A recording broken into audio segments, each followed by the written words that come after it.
Good morning, church. Happy Saturday. It's good to be with you here today.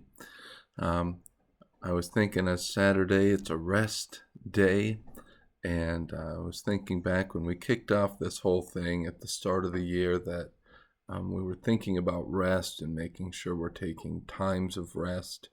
So I just wanted to bring back that encouragement just to make sure that you are taking times of rest with each other and in your life and in your regular living patterns, and that you're trusting God with some of the hard things that we tend to worry about. That's why we don't rest, because we're worried and we want to make sure we're in control of everything.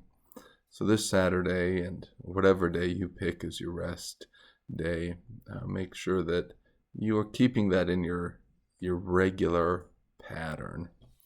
And it reminds me of what Moses is giving us here today. We're getting to the end of Deuteronomy. Moses is about to leave the picture. Joshua is being ordained, I guess you could say, today, appointed to the task of Israel's leadership.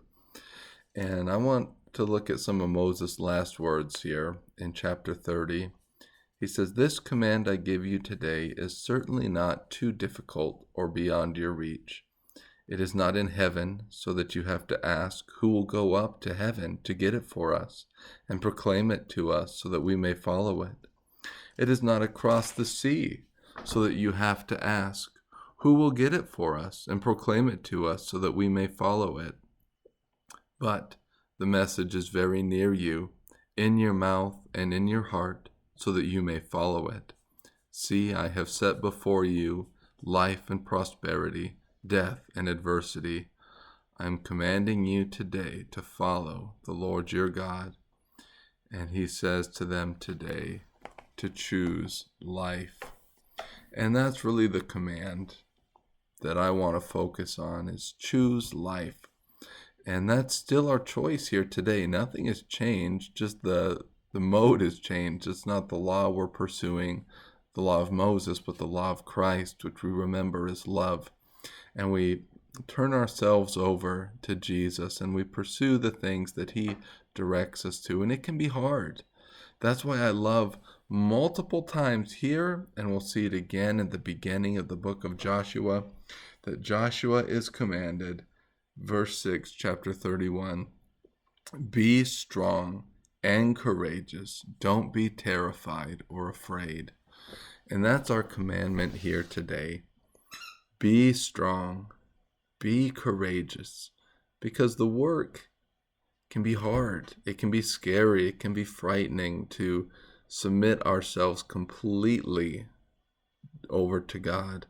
I think about the widow who put her 2 coins in. It must have been terrifying, wondering what will God do. The disciples, when Jesus sent them out with nothing, not a walking stick, not a change of clothes, not food, not money, and he said, just go and trust me. And then even later on, when he lets them take food and clothing, still going out into the hostility of the world. And our message is no less countercultural now than it was then.